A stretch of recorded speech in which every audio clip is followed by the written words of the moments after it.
Begitulah cepatnya hari itu berlalu. Hari berubah menjadi pekan, pekan menjadi bulan, bulan menjadi tahun, tahun menjadi windu, windu berubah menjadi abad.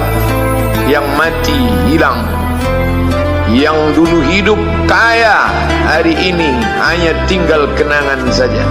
Kemana mereka dulu yang hebat-hebat, bangsawan, para penguasa? Semuanya mati ditelan zaman. Yang tinggal hanya apakah dia orang paling baik, dicatat dengan tinta emas, atau dia orang paling jahat, dihujat, dicaci dan dimaki. Harimau mati meninggalkan belang, gajah mati meninggalkan gading, manusia mati meninggalkan nama, nama yang baik atau nama yang buruk. Wa tilkal ayyamu nudawiluha bainan nas. Demikianlah hari demi hari kami pergantikan di antara manusia. Untuk apa hari ini dirubah Allah Ta'ala? Mengapa hari ini datang silih berganti dan kita ada di dalam zaman itu? Liya'lamallahu alladhina amanu. Allah ingin menguji siapa yang imannya tetap istiqamah, siapa yang masih tetap beriman sampai hari ini. Khatib mengucapkan alhamdulillah, nikmat yang paling besar adalah nikmat istiqamah dalam iman dan Islam. Berapa banyak ketika hari berubah, yang dulunya dia adalah orang baik-baik, hari ini berubah menjadi tidak baik. Yusbihu mu'minan, pada waktu pagi dia beriman, wa yumsi kafiran, petang hari dia berubah menjadi kafir. Maka kita selalu meminta, ya muqallibal qulub, wahai engkau yang membolak-balikkan hati, tsabbit qulubana, kokohkan hati kami, ala dinik, dalam agamamu, wa ala ta'atik, dalam ketaatan kepadamu. Berapa banyak yang dulu susah melarat, miskin, untuk sesuap nasi pun sulit, tapi begitu dilapangkan Allah rezekinya, tidak menjadi hamba yang bersyukur. Dia lalai, dia sangka itu karena jerih payahnya, dia kufur nikmat Allah Subhanahu wa ta'ala. Tapi siang hari ini alhamdulillah, ada hamba yang disehatkan Allah, dia tetap bersyukur. Ada hamba yang ditingkatkan Allah rezekinya, dia tetap bersyukur. Ada hamba yang dinaikkan Allah kuasanya, dia tetap bersyukur. La in syakartum, kalau kamu syukuri nikmat itu, la azidannakum, pasti akan kutambah. Wala in kafartum, tapi ingat, kalau kamu kufur, kamu ingkar, inna azabi lasyadid, azabku amat sangat hebat, amat sangat dahsyat, amat sangat mengerikan. Berapa banyak orang di masa lalu mati dalam azab Allah Subhanahu wa ta'ala. Tapi itulah manusia, diambil dari kata nasya, lupa. Dia tidak pernah ingat apa yang pernah ditimpakan Allah kepada kaum-kaum sebelumnya. Wa ila samud akhahum salihah, kepada kaum Samud diutus Nabi Saleh. Mana mereka sekarang? Punah, musnah, tidak ada lagi di atas muka bumi Allah. Wa ila madyana akhahum syuaiba, kepada kaum Madian diutus Nabi Syuaib. Mana mereka sekarang? Punah, musnah, tidak ada jejaknya di atas muka bumi. Wa ila adin akhahum huda, kepada kaum Ad diutus Nabi Hud. Tidak satu pun ada di atas muka bumi, tapi orang tetap juga angkuh dan sombong. Memang itulah manusia yang berada di atas muka bumi Allah Subhanahu wa ta'ala. Maka orang-orang yang baik tidak pernah berhenti mengajak kepada kebaikan. Umat ini dikatakan baik bukan karena banyak ibadahnya. Umat ini dikatakan baik bukan karena dia pergi bolak-balik ke kota Makkah Al-Mukarramah untuk haji dan umrah. Allah puji umat ini, kuntum khaira ummah, kalian umat terbaik. Kapan? Bila umat ini disebut umat terbaik? Ta'muruna bil ma'ruf, ketika engkau sanggup mengingatkan saudaramu dalam kebaikan. Pagi ingatkan tentang siang, siang ingatkan tentang petang, petang ingatkan tentang malam, malam ingatkan bahwa esok pagi kita tetap berbuat baik. Wa tanhauna 'anil munkar, larang mereka dari perbuatan mungkar. Maka hari-hari yang sudah kita lewati di masa yang lalu, sanggupkah akan pulang kembali? Pepatah Arab mengatakan lan tarji'al ayyamul lati madat, yang lalu tak dapat terulang kembali. Apakah semua itu berlalu begitu saja? Tidak ada yang percuma, tidak ada yang gratis, tidak ada yang sia-sia. Semua akan diminta pertanggungjawaban di hadapan Allah Subhanahu wa ta'ala. Sejak kita tegak di atas muka bumi ini, sejak kita diberikan nafas, diberikan hidup, diberikan nyawa, maka sejak itu kita ditanya, apa khalaqnakum abatha? Apakah kalian kami ciptakan sia-sia? Apakah kami sangka, apakah kamu semua menduga bahwa kami menciptakan kamu lalu kamu tidak akan kembali menghadap kami?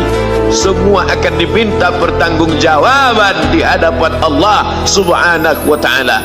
Tidak ada kata yang dapat terucap dari lidah orang beriman selain ucapan astaghfirullahaladzim.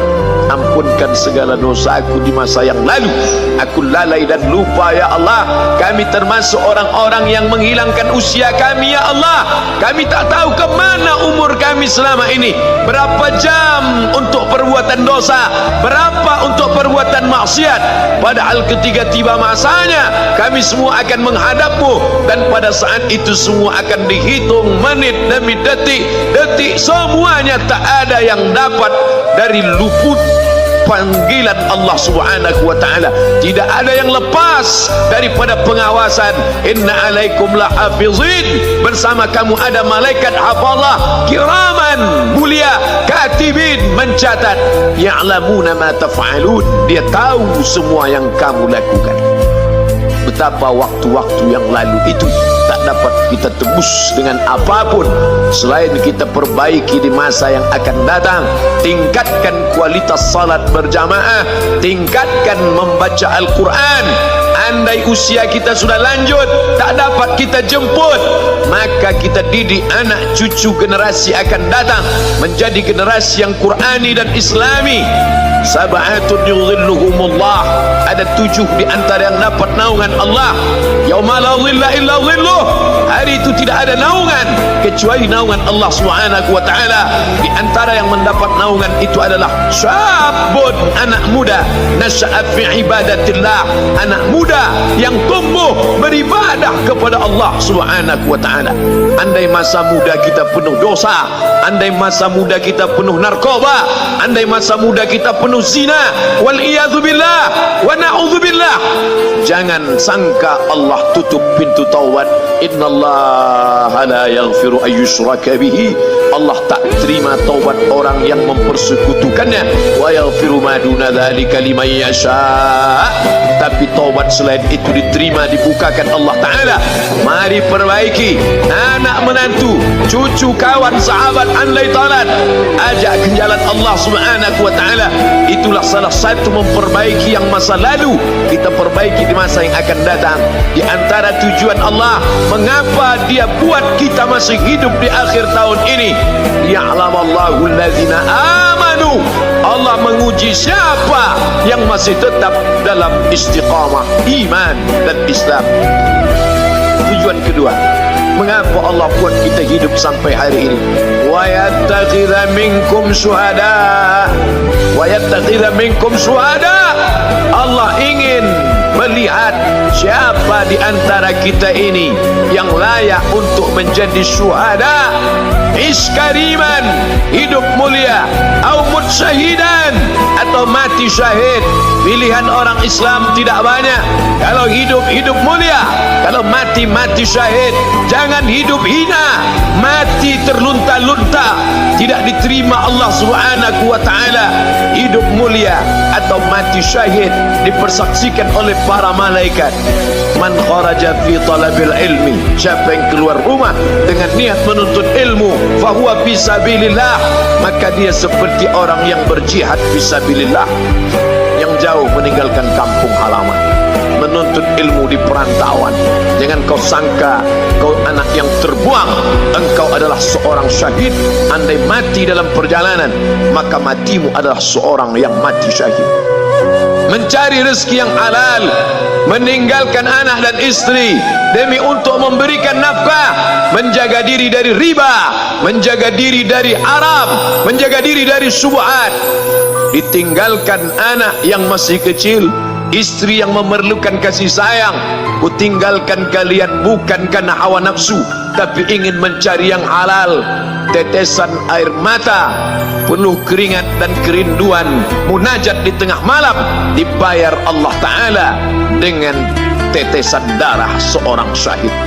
Man mata duna malihi, siapa yang mati membela kehormatan hartanya, fahuwa syahid, maka dia mati syahid. Betapa seorang yang susah melarat hanya untuk menjaga diri dari yang haram dan syubhat, Allah muliakan dia. Inna akramakum indallah, yang paling mulia di antara kamu di sisi Allah, atqakum, yang paling takut kepada Allah. Ramai kita di rumah Allah ini, yang paling kaya kah yang paling mulia? Tidak. Yang paling ganteng dan paling hebat kuasanya kah yang paling mulia? Bukan. Yang paling berilmu, buya, kiai, ulama, apakah dia yang paling mulia? Tidak ada jaminan. Tapi yang paling takut kepada Allah Subhanahu wa ta'ala, takut terjerumus dalam riba, takut terjerumus dalam syubhat, takut makan haram, sehingga dia biarkan dirinya dalam kesusahan, susah dalam pandangan manusia, melarat dalam pandangan orang kaya, tapi hidup mulia dalam pandangan Allah, para malaikat, nabi dan rasul.